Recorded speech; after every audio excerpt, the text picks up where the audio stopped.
Rabbi, just a question I got. So before your show, you've done some amazing work, but recently, just been what you said about even here, just atheism. I think atheism has kind of taken over the West in the last 20 years, right? And what's happened, especially with young men in society, is they've lost their appeal and willingness to just want to strive for something other than materialism.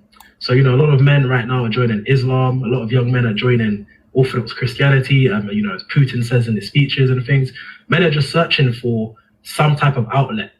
And my question to you is, Judaism, as far as I understand it, I don't really see an active marketing campaign done by Judaism to attract young men, because I feel young men right now especially need some type of organization or religion in their life, and they're going to Islam, they're going to Christianity, they're going to things like that, following Andrew Tate and other people like that. Right. So my question is, what kind of message do you think Judaism can push to attract young men, and how can it attract young men to give them that authentic masculinity, that being masculine isn't bad?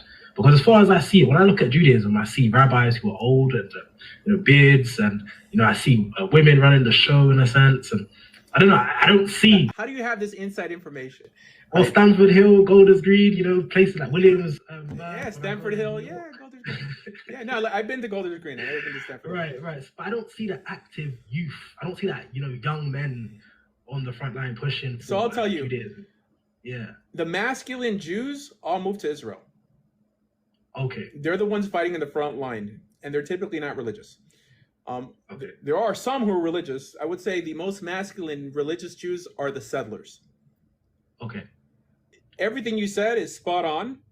I remember when Andrew Tate decided to convert to Islam, and I was thinking oh my gosh, I really wish he would have converted to Judaism. I say that, but he would not have fit in. Why is that? Because Judaism as it exists today is not appealing to masculine men. Okay. I consider myself pretty masculine, and I think this is why many people have an issue with the way I teach Torah. The average person says I sound like a Christian. That's one thing I admire about Islam. It's an extremely masculine religion, which as a result produces feminine women, by the way. Right. Whenever you have feminized men, it makes women, including your daughters, more masculine. And it's not the woman's fault. The woman's just trying to pick up the slack.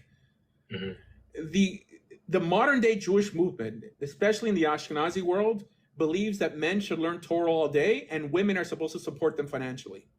This only gives birth to more masculine women and more feminized boys. People don't get this. So I myself am a veteran. I served in the U.S. Army in the infantry as a paratrooper.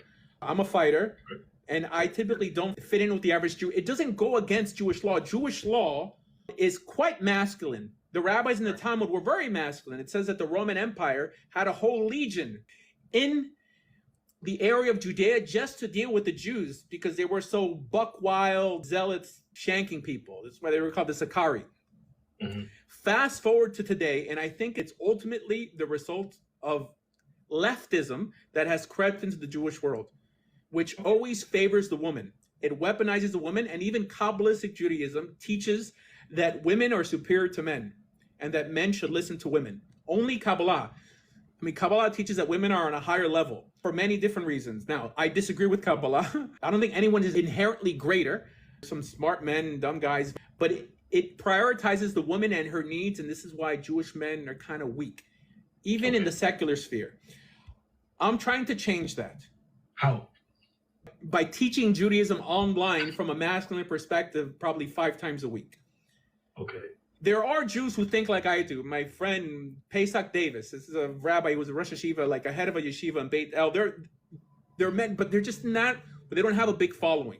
There's things that Jews could learn from Muslims. There's things that Jews could learn from Christians. Okay? Yes, sir. Jews could learn to be more masculine from Muslims. What Jewish women could learn to be more feminine by watching Muslim women. Absolutely. Okay. However, these standards of femininity and these standards of masculinity weren't created with Islam. King David, from a Jewish perspective, didn't have the Quran. Yeah. That's the archetypical male in Judaism. How did we lose this? And it's because of leftism. Leftism / feminism has crept into Jewish life. and it's mainly because of Kabbalah. Why? Because when you limit who you try to bring into your religion via blood,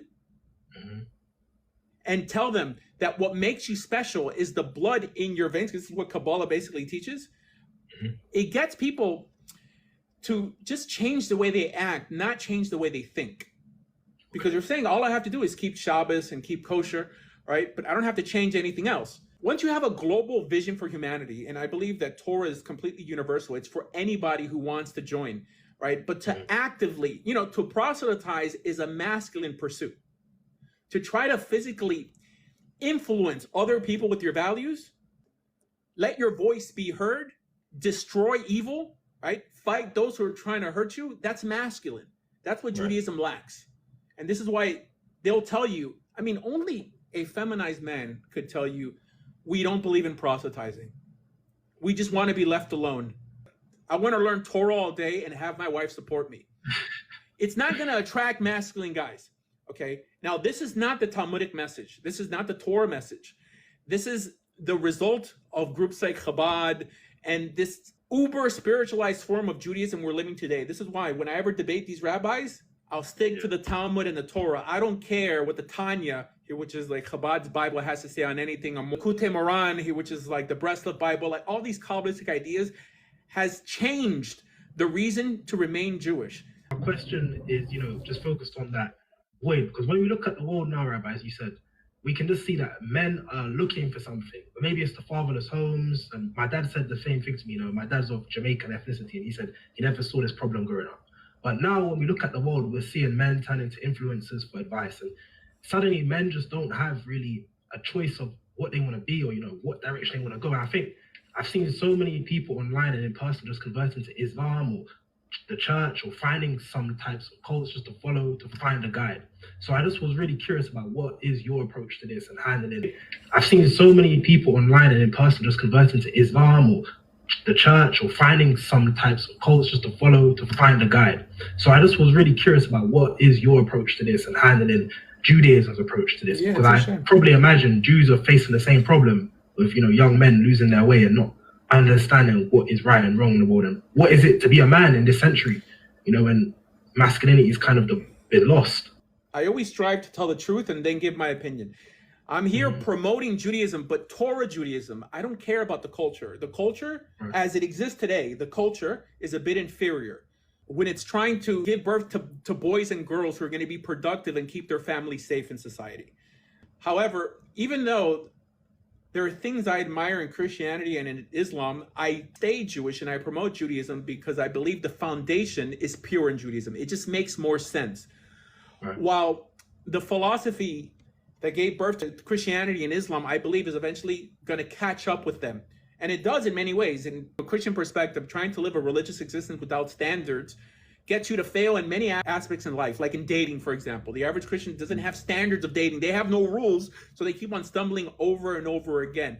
I think Islam has some sort of global, a vision of a global caliphate that gives them that fanatical streak. In terms of practice, Islam and Judaism are quite similar. In terms of theology, I actually think we have more in common with like a Messianic Jew than we do with a Muslim. But that's because Christians believe that the Torah is still intact. Once you start attacking the foundation of our religion, there's no way that we could justify it as an extension of our religion. Understood.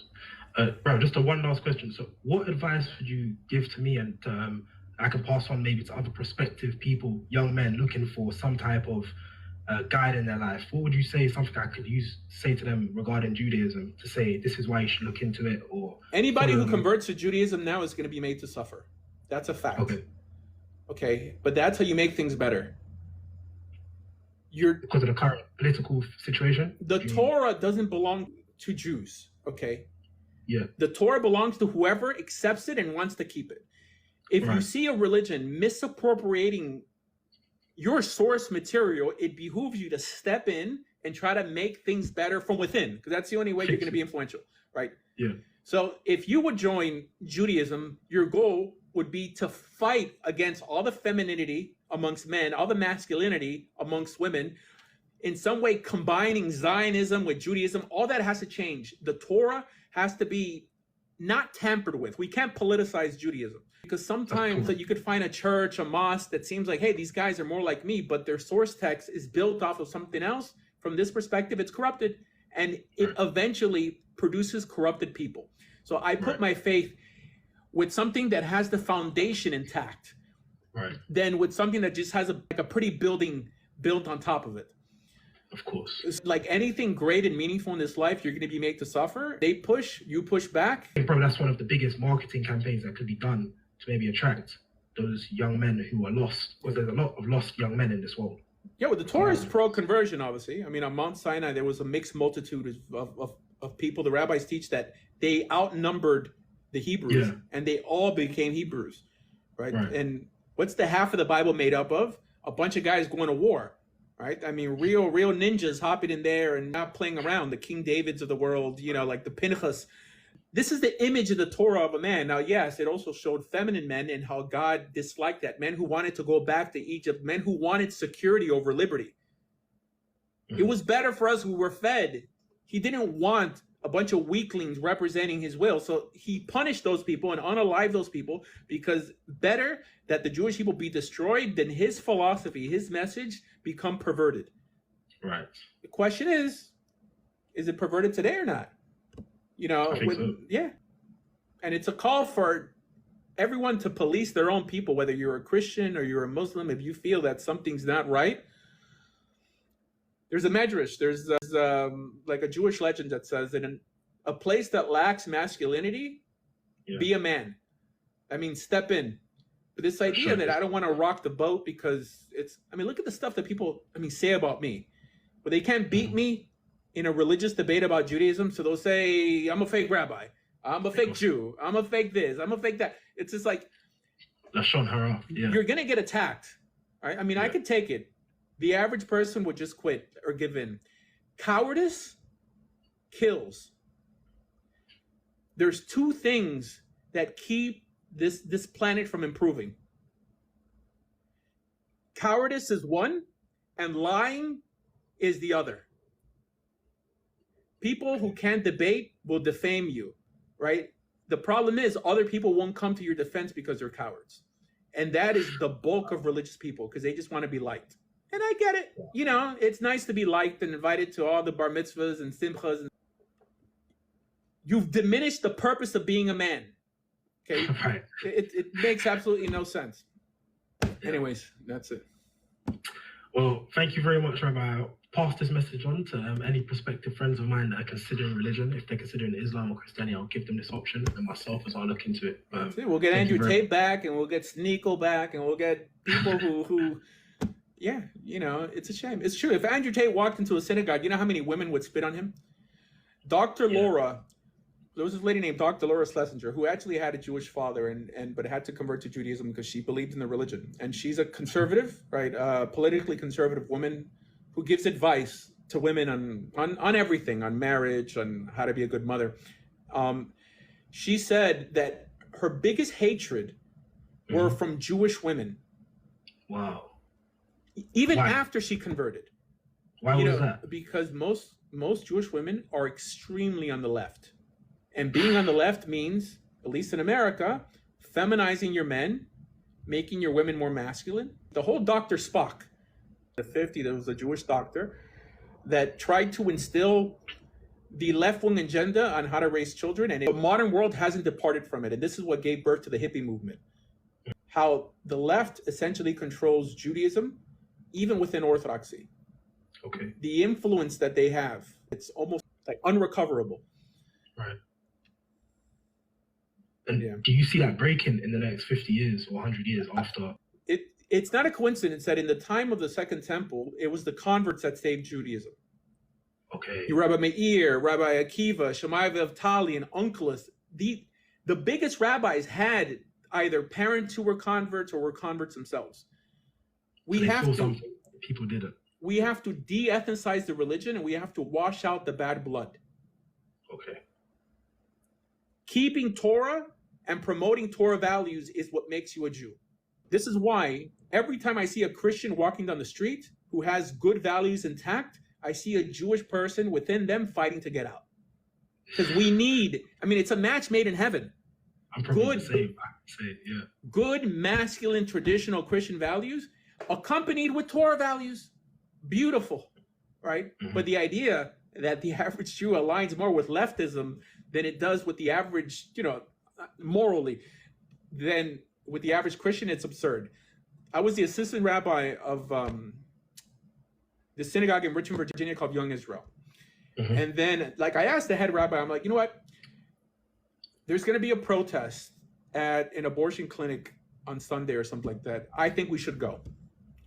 And then the people on the board said, no, we can't do that because that's a Christian thing. And I'm like, aren't you guys pro-life? Yeah, of course we're pro-life, but we're Jews. Like, you know how stupid that sounds? It may sound dumb, but ask the average rabbi. Just ask the average rabbi, is it okay for Jews to go protest outside of an abortion clinic? And they'll tell you no, because they're cowards, not because they don't think Christians are doing the right thing. Wow.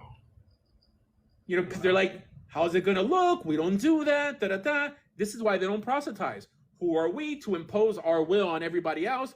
That's feminine at its core. The idea of who am I as a religious man to impose my will, i.e., I think I have a good idea that's trying to defeat a bad idea. Who am I to do it? It means that you lack testicular fortitude. That's it. I mean, that's all it means. Okay, because real men, whenever they see a problem, when they walk down the street and they see a hole in the ground, they'll go and they'll fill in that hole, right? They just won't walk around and say, oh, I'm going to make a mental note not to fall into that hole. No, our goal is to serve. That's our purpose here, to make things better. That's the masculine zeal. If you lack that, if you're not trying to make the world a better place with your values, you lack masculinity. This is why, as misguided as many of these Muslims are with their theology, they're putting their existence, in front of their ideas. On TikTok, whenever I see someone that doesn't have their picture, that doesn't have their real name on there, but I see all the Muslims not hiding, and I'm like, there is the evil party and there's the stupid party, and I belong to the stupid party. Okay, it's just if you're defending Israel, and you got the freaking guts, put your name on there, put your address on there, put your picture on there, even though your kids live in your house with you. There are more important things in this world than your family, than your wife and your kids. There's more important things. I mean, if everyone thought like this, no one would ever go to war. Because everyone is related to somebody. I mean, you're someone's son, wife, whoever taught it. It's like, oh, my kids might get hurt. I'm not going to put my name up there. There are Israelis in the front lines in Gaza being unalived, and you're scared to put your name, your picture on TikTok? I mean, what a bunch of pussies. I mean, it makes no freaking sense. In the back of my car, and I'm not a Zionist, by the way. I mean, I support Israel, but I'm not a Zionist. I have a sign that says F Hamas in the back of my car because I want someone to say something. I mean, I want something, and I'm not even a Zionist. Okay. With the ones who claim to be a Zionist and they hide their name when there's Israelis being unalived every day, right? They're hiding their names because they don't want to get hurt. I mean, I wish a guy comes to try to hurt me. Right. I mean, that's a masculine approach to things. Not like, I might get hurt, what's my wife going to say? Get the heck out of here. It's a shame. It's a shame that's true. Right. The masculine Jews moved to Israel. Okay. And those are Torah observant Jews, predominantly. No, not necessarily. I mean, I would say the vast majority of people in the IDF are not religious. However, I mean, that's where the masculine Jews moved to Israel, whether they're religious or not, just because they want to stand for something. I mean, I lived in Israel for 5 years. I made Aliyah. I was a settler for 5 years. I lived in Kfar Tapuach as well, ran kahana.org. My picture was in the same lump of the picture that they put the other kahanas in. I never shied away from anything. I went to the Capitol on January 6th without a mask.